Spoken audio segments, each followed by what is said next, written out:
Brought to you by TechnoSpark 20 series smartphones.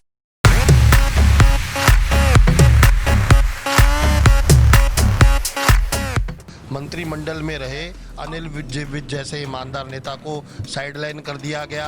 Anil Vij जो कि जनता दरबार लगाते थे, उसके लिए भी आप जो है मशहूर हैं, ईमानदार हैं। खुद विपक्ष जो है इस बात को कह रहा है कि अनिल विज जैसे ईमानदार नेता को जो है वो साइडलाइन कर दिया। मैंने मंत्री पद छोड़ा है, लेकिन विधायक तो मैं हूँ। एक भी नेता ने ये नहीं कहा कि अकेले लड़ना चाहिए, सबने कहा कि हमें गठबंधन में लड़ना चाहिए। विज की नाराजगी नहीं है। आप लोकसभा की मीटिंग थी पंचकुला, वहाँ भी नहीं गए, गुड़गांव में नहीं गए। हरियाणा में मुख्यमंत्री का चेहरा बदलने के बाद से लेकर अनिल विज की नाराजगी की चर्चा हरियाणा की राजनीतिक गलियारों में है। साथ ही अब कांग्रेस भी इसको भुनाने में लगी है।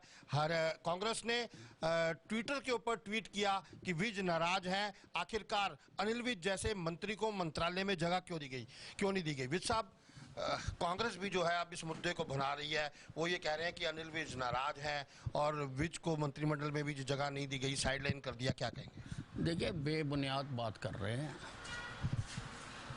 ये मेरी पार्टी की सरकार है और मैं पार्टी से कभी नाराज नहीं हो सकता, और मैं लगातार काम कर रहा हूँ। काम करने का दायरा काम ज़्यादा होता रहता है। मैंने मंत्री पद छोड़ा है, लेकिन विधायक तो मैं हूँ। मैं अपने हलके के लोगों का विधायक हूँ, जिन्होंने मुझे भरपूर प्यार दिया और 6 बार यहाँ से एमएलए बनाया। मैं वहाँ का विधायक हूँ। अब मैंने यहाँ पर ज़्यादा ध्यान देना शुरू कर दिया और मैं लगातार उसी दिन से काम कर रहा हूँ, अपने हलके के काम कर रहा हूँ। साहब, 2014 में ये किसका फैसला था कि हम अकेले अपने दम पर चुनाव लड़ेंगे? तब आप अकेले जो हैं यहाँ से विधायक? नहीं, ये तो सर्वविदित है कि मैं ही था अकेला कि जो उस वक़्त चाहता था कि भारतीय जनता पार्टी अकेले चुनाव लड़े। मुझे मतलब कि कहते हुए कोई संकोच नहीं है कि बाकी जितने भी राजनेता हैं हमारे, वो सारे चाहते थे कि हम मिलकर चुनाव लड़ें। और दिल्ली में हमारे राजनाथ सिंह जी उस वक़्त राष्ट्रीय अध्यक्ष होते थे, तो वहाँ हमें बुलाया था, तो मैं भी गया था उसमें। पहले तो हमें सारी मीटिंगों में बुलाया जाता था, तो मैं भी गया था। तो मैंने अकेले ने ये बात रखी थी कि this is the golden opportunity कि भारतीय जनता पार्टी अकेले चुनाव लड़े, और मेरे पास सारे डेटास थे। मैंने डेटा सहित सारी बात रखी। मेरे सिवा जितने भी बाकी नेता हैं, किसी इंडिविजुअल का नाम लेना ठीक बात नहीं है, और बहुत पुरानी बात है। अब जो है, किसी एक भी नेता ने ये नहीं कहा कि अकेले लड़ना चाहिए, सब ने कहा कि हमें गठबंधन में लड़ना चाहिए।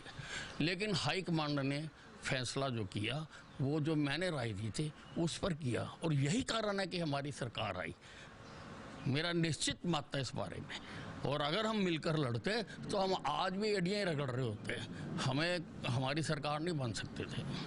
सब विपक्ष भी कह रहा है कि 2 बार आप मंत्रिमंडल में रहे, अनिल विज जैसे ईमानदार नेता को साइडलाइन कर दिया गया। अनिल विज जो कि जनता दरबार लगाते थे, उसके लिए भी आप जो है मशहूर हैं, ईमानदार हैं। खुद विपक्ष जो है इस बात को कह रहा है कि अनिल विज जैसे ईमानदार नेता को जो है वो साइडलाइन कर दिया। नहीं, देखिए, कांग्रेस को अपने बारे में सोचना चाहिए, हमारे बारे में सोचने की और कहने की कोई ज़रूरत नहीं है। विज की नाराजगी नहीं है। आप लोकसभा की मीटिंग थी पंचकुला, वहाँ भी नहीं गए, गुड़गांव में नहीं गए। देखिए, मेरा अब ज़्यादा जो ध्यान है केंद्रित है, और जो मैं रखूँगा वो मैं अम्बाला कैंट विधानसभा क्षेत्र तक ही रखूँगा। बंतो कटारिया 2 बार आ चुकी हैं, क्या कुछ रहने वाला है लोकसभा चुनाव में अम्बाला छावनी की अगर हम बात? नहीं, लोकसभा चुनाव में हम पूरी ताकत के साथ काम करेंगे। हमने किसी कैंडिडेट का काम नहीं करना है, हमने नरेंद्र मोदी का काम करना है। हमारे लिए तो 543 सीटों पर नरेंद्र मोदी ही खड़ा है, और हम पूरी ताकत लगाएंगे कि अम्बाला कैंट से जो भारतीय जनता पार्टी है, जो कमल का फूल है, वो पूरे अच्छे मार्जिन के साथ जीते। तो ये थे हमारे साथ हरियाणा के पूर्व गृह मंत्री, जो साफ कह रहे थे कि मैं पार्टी का कार्यकर्ता हूं और पहले से ज़्यादा ताकत से इस बार जो है वो मैं चुनाव में काम करूंगा और नरेंद्र मोदी को बहुमत से जिताएंगे।